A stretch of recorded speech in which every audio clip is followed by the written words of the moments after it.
चींटी और टिड्डा।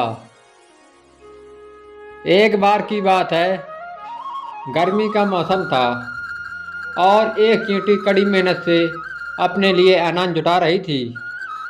दरअसल वह सोच रही थी कि धूप तेज हो जाए, इससे पहले ही मैं अपना काम कर लेती हूँ। चींटी कई दिनों से इस काम में जुटी थी। वह रोजाना खेत से उठाकर दाने अपने बिल में जमा करती थी। वहीं पास में ही एक टिड्डा फुदक रहा था।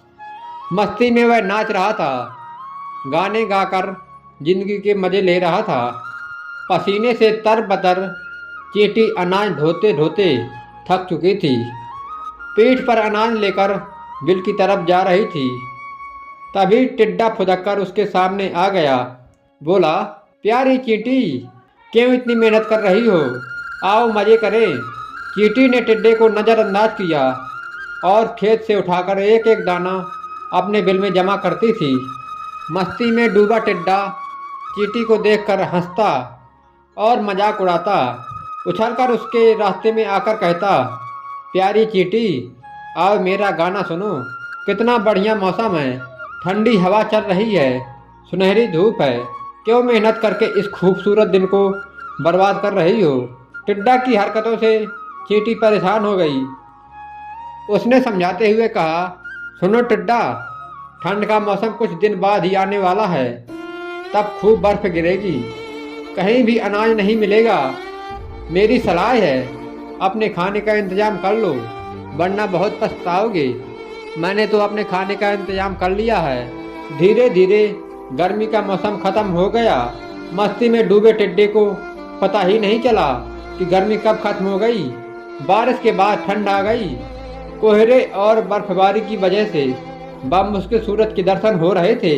टिड्डे ने अपने खाने के लिए बिल्कुल भी अनाज नहीं जुटाया था। टिड्डे ने अपने खाने के लिए कुछ भी अनाज नहीं जुटाया था। हर ओर बर्फ की मोटी चादर पड़ी थी। भूख से टिड्डा तड़पने लगा।